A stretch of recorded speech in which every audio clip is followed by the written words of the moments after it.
किष्किंधा कांड के पीछे आता है सुंदर कांड।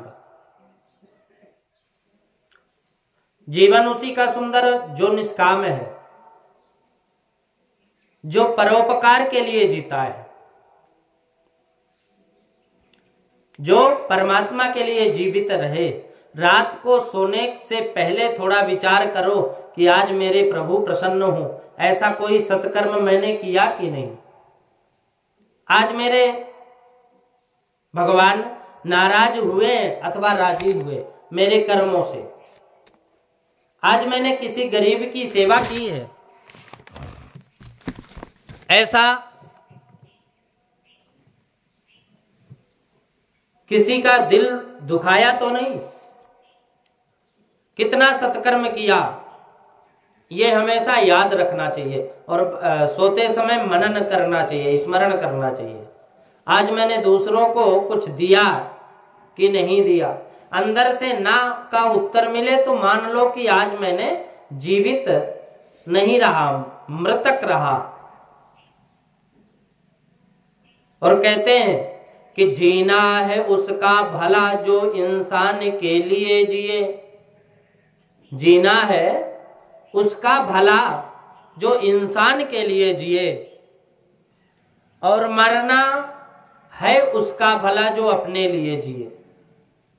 जो अपने लिए जीता है वो तो मरने के समान है। और भगवान किसी के लिए जिए, इंसान के लिए जिए, किसी का भला कर सके ऐसा जिए तो वो तो भगवान के लिए, फिर वो तो जीवन जीना सार्थक है।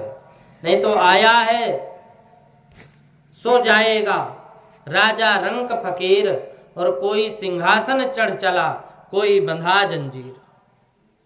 कर्म ऐसा करो जो शरीर को और इंद्रियों को सुख भोगवाने वाले के लिए ही जीता है। उसका जीवन जीवन नहीं है, यह तो मरण है। अपने लिए जिए वह जीवन नहीं है। ऐसे जीवन से तो मरना अच्छा है। अपने लिए जिए, कुटुंब के लिए जिए, यह तो पशु धर्म है। कुटुंब का पोषण करना तो कौवे को भी आता है। पतंग देखकर कौवा भी जाति भाइयों को बुलाता है। कुटुंब पोषण करने के लिए यह जीवन नहीं है, परोपकार के लिए है। परोपकार के लिए परोपकार करना चाहिए और जीना ही परोपकार के लिए, बाकी मरण है। साधारण तौर पर ऐसा देखा जाता है कि किसी इस संसार में कोई धन के लिए जीता है, कोई स्त्री के लिए जीता है, कोई संसार सुख के लिए जीता है। परोपकार के लिए, परमात्मा के लिए तो बहुत थोड़े से ही जीते। परमात्मा के लिए, परोपकार के लिए जिए, उसका जीवन सुंदर है। परमात्मा के साथ मित्रता करो तो जीवन सुंदर बनता है। उसका ही जीवन सुंदर है जो परमात्मा से मित्रता करता, परमात्मा से संबंध जोड़ता है, तो उसका जीवन सुंदर बनता है। भागवत में जिस प्रकार 10वां स्कंद है, उसी प्रकार रामायण में सुंदर कांड है। सुंदर कांड अति सुंदर है। सुंदरे किम न सुंदरम। सुंदर कांड में हनुमान जी महाराज की बहुत कथा है, और सुंदर कांड में हनुमान जी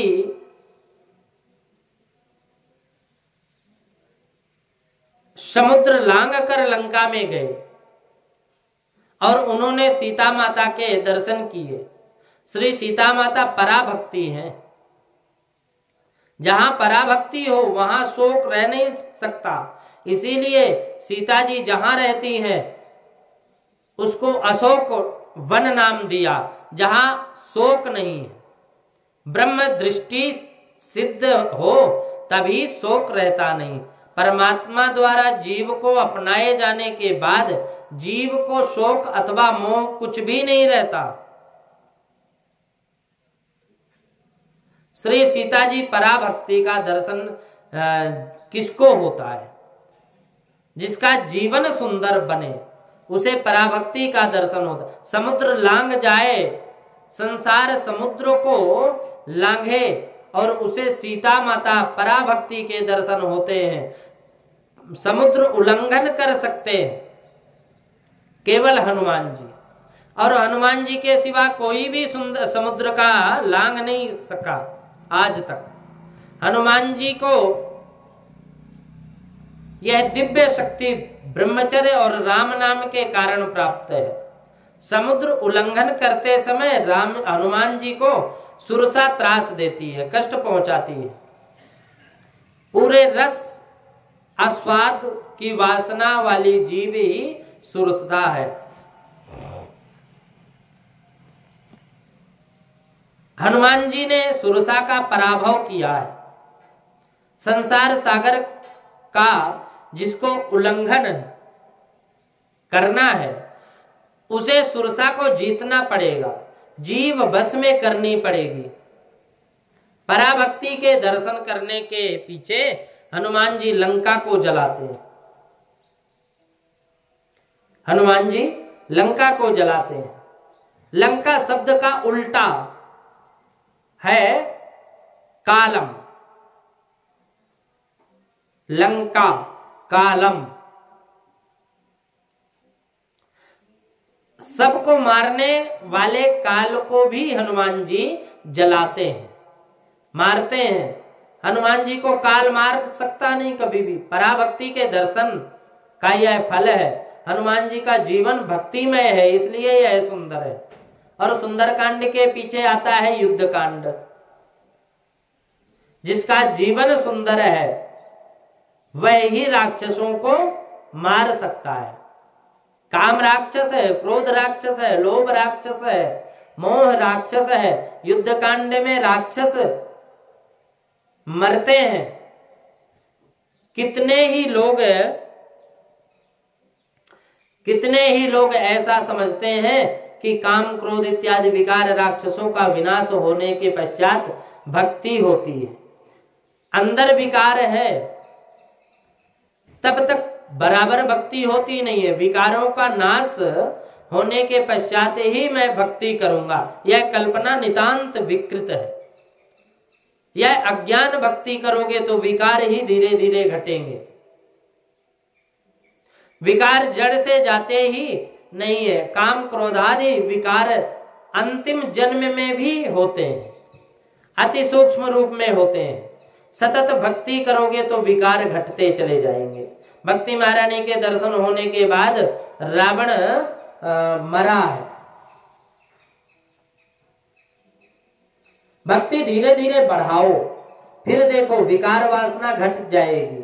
धीरे धीरे विकार नष्ट होता चला जाएगा जितनी हम भक्ति बढ़ाएंगे।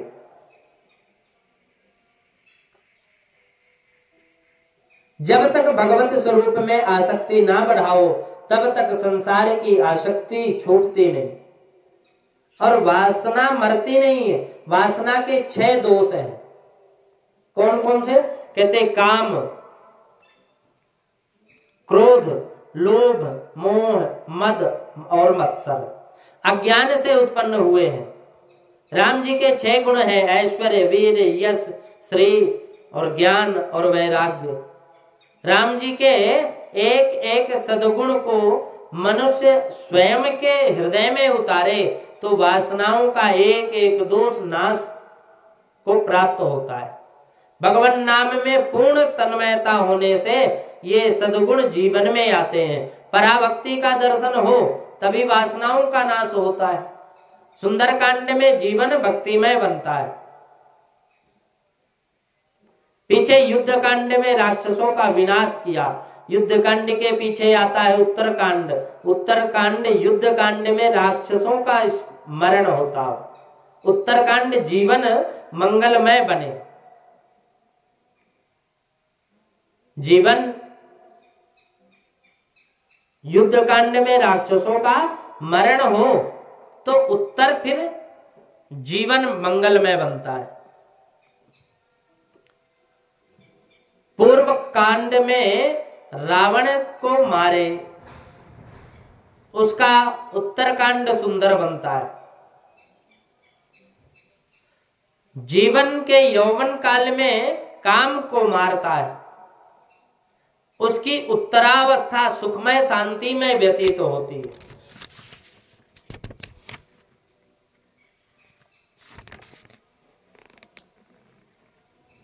जीवन में पूर्वार्ध में धीरे धीरे संयम को बढ़ाकर जो राक्षसों का संहार करता है, उसको उत्तरावस्था में ज्ञान और भक्ति प्राप्त होती है। जब सूक्ष्म राक्षस सूक्ष्म वासना का भी नाश हो जाता है,